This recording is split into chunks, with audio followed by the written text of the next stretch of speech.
transaction into social feeds. That was said by the CEO of PayPal. So yeah, he definitely trying to get that experience rather than trying to focus on the money of it. And Venmo was the most popular free app in the US, and they're slowly learning how to monetize it, and we touched on that a little earlier. So rather than just having the app pay back friends and split rent, they're trying to reach out to merchants and letting merchants accept Venmo. So yeah, it just gives merchants more options. So credit, debit, cash, and Venmo, PayPal, whatever, Google Pay, Apple Pay, whatever's cool right now. Venmo is charging a per transaction fee for the merchant to use Venmo, and that collects the fee and generates some revenue. And the fee that they put is a 2.9% fee plus 30 cents. And the percentage for credit card transactions through Venmo is 3%. But if you link Venmo with a debit or credit card, it's free. So this is similar to Square. And yeah, the company Square and their revenue model. So Square basically does the same thing, but is basically doing what Venmo is doing right now, but with a little bit more. So they both allow merchants to accept credit and debit cards. Or I'm getting tripped up here. So let's talk about Square. They're doing something similar. They allow merchants to accept credit cards and debit cards using the Square mag strip reader that's sent to them, and then Square takes a small percentage at 2.75% from each debit and credit transaction. And these percentages are relatively small right now, but over time, with a large enough user base of a few million, that's a lot of money generated. So yeah, very similar. But Square also has they have a POS system, so they can help organize all of your transactions and stuff. And I don't think they have that for Venmo. So yeah, Square is definitely still holding their ground, and it'll still be here for quite a bit sometime. Yeah, but the CEO wants to build Venmo up for long-term success. So they're going to take smaller steps in monetizing it correctly rather than cashing out and letting it burn and walking out. So, yeah. And so the use of PayPal and Venmo, some people generalize larger transactions with PayPal and smaller transactions with Venmo. And PayPal's trying to go with this multi-branded approach, so it's kind of like Facebook owning Instagram and Messenger. And I think they own Oculus too. Let me check. Facebook. I'm pretty sure they own Oculus. Yep. Oculus Home by Venmo. Is Oculus part of Facebook? Yep, in 2014. That's crazy. But yeah, they're just trying to get that multi-branded approach. And just have their own brands and with their own niche and focus. So Venmo is the PayPal for people under 30, just the young people. Now let's look through Venmo through the eyes of a merchant / business. So yeah, Venmo is when they first launched, they weren't really trying to work with merchants. It was just mainly just to split bills and stuff. But they started expanding out of that, and they're getting out of just paying back friends and stuff. So they're trying to make a little bit of money now. And yeah, so Venmo is that. They're just building it for long term. And yeah, Venmo is best for selling goods or services online, and they just want to make it quick, get some cheap marketing because of that social feed.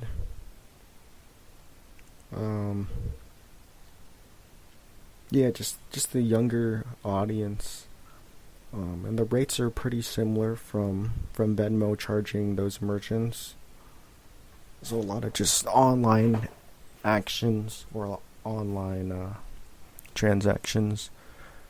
And yeah, they're also trying to get into the food in-person service businesses. So yeah, trying to get into the physical stores too. And yeah, merchants with PayPal accounts can accept Venmo payments now. And yeah, because PayPal owns Venmo. Pretty cool. Some challenges with only accepting Venmo is that you need a full POS system.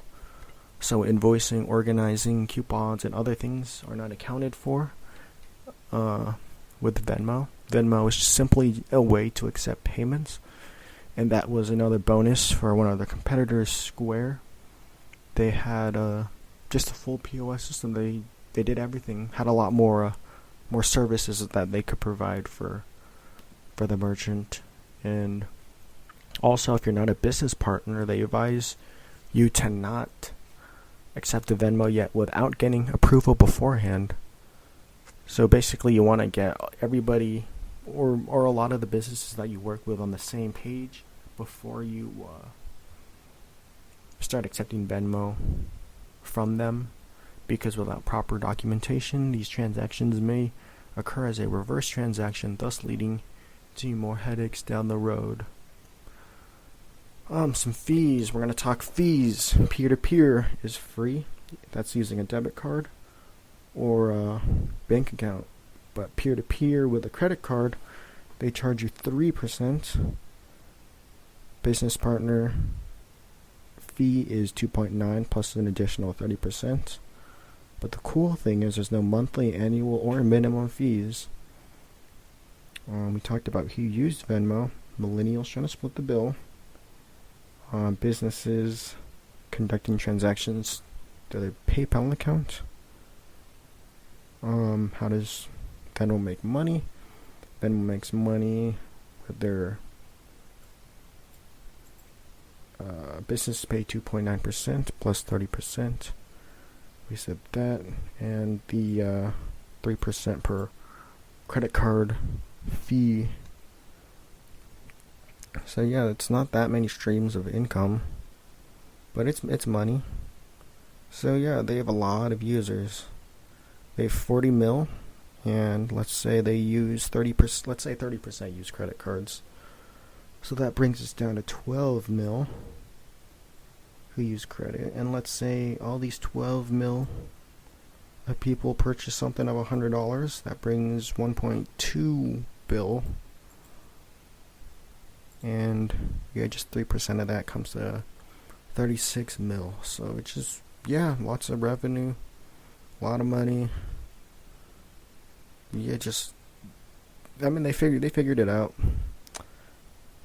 And Venmo is reported to have 62 billion in payments and is on track to process 100 billion by the end of 2019. Man, this is a long episode. I'm tired of talking. but we gotta pull it through, you know. I only do this once a week. So I'm comparing Venmo to the competition. PayPal, the owner of Venmo, is a fuller, more robust app than Venmo. PayPal Business allows one to create invoices, capture customer information, track transactions on the go. Square does a great job of in-person payments. They send you that little reader, which transforms your phone or tablet or computer into a POS system with little mag strip readers. So yeah, it's able to manage customers, book appointments, keep an eye on inventory through the Square app. And these are basically the services what you're paying for. Makes it easy on the business owner.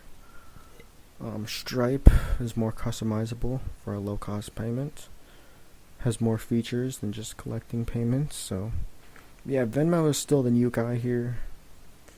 Or they're trying to get into this merchant space, and it'll be really cool for like more people to accept it. So it's gonna be credit, debit, Venmo, credit, debit, cash, and Venmo. That'll be super easy in the future. But it's getting pretty crowded right now with Apple Pay and Android Pay and Samsung Pay.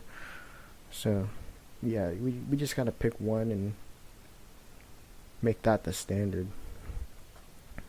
But Venmo is definitely still going to be the top dog amongst millennials.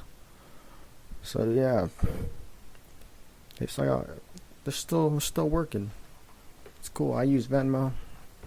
I try to use Zelle, but nobody uses it. So Venmo is definitely the easiest way to go.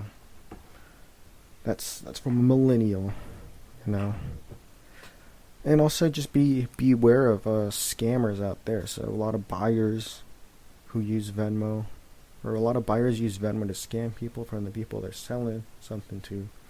So let's say the buyer initiates a Venmo deposit to the seller, and it all seems good, but Venmo does take a couple days, 2 to 3 days, to process the payment, and then the buyer pulls out and cancels the transaction before the money is actually in the seller's account.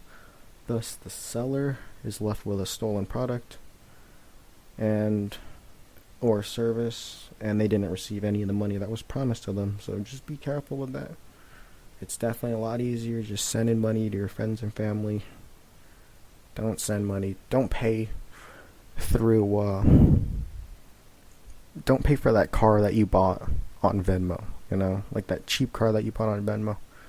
Yeah, just if you're gonna sell a car, just take cash, or just take cash or something.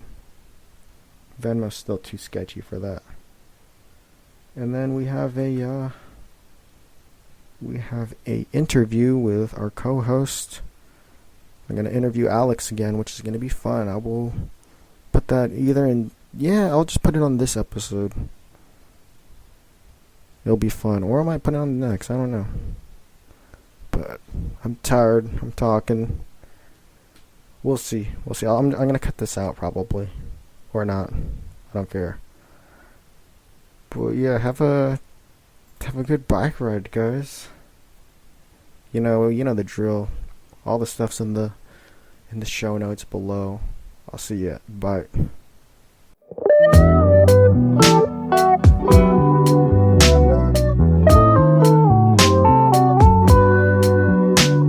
Alright, start it up.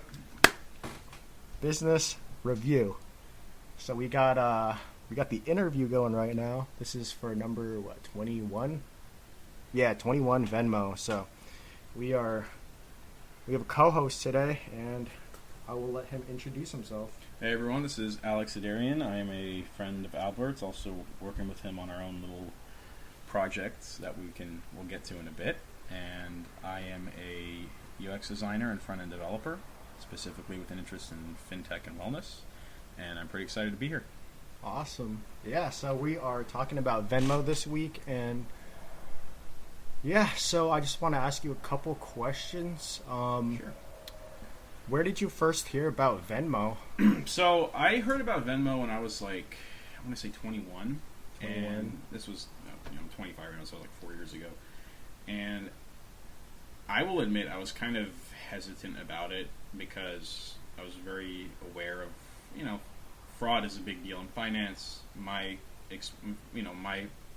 had the view of, I want to get cash. I want to see payment right away. I can't trust someone with a check. Like if it's a friend, it's no big deal, but strangers, I can't trust them. Mm-hmm. But I first started taking it seriously when, this was around the same year, I was tutoring someone for math, and obviously for payment. And so she said, I can pay you now I can just go get cash, like come back and meet you for the next session and pay, or I can do Venmo. And I was like, now that I think about it, like one session I can take cash, but if we're going to be seeing each other like 4 sessions, 5 sessions, just to go through the logistics of that,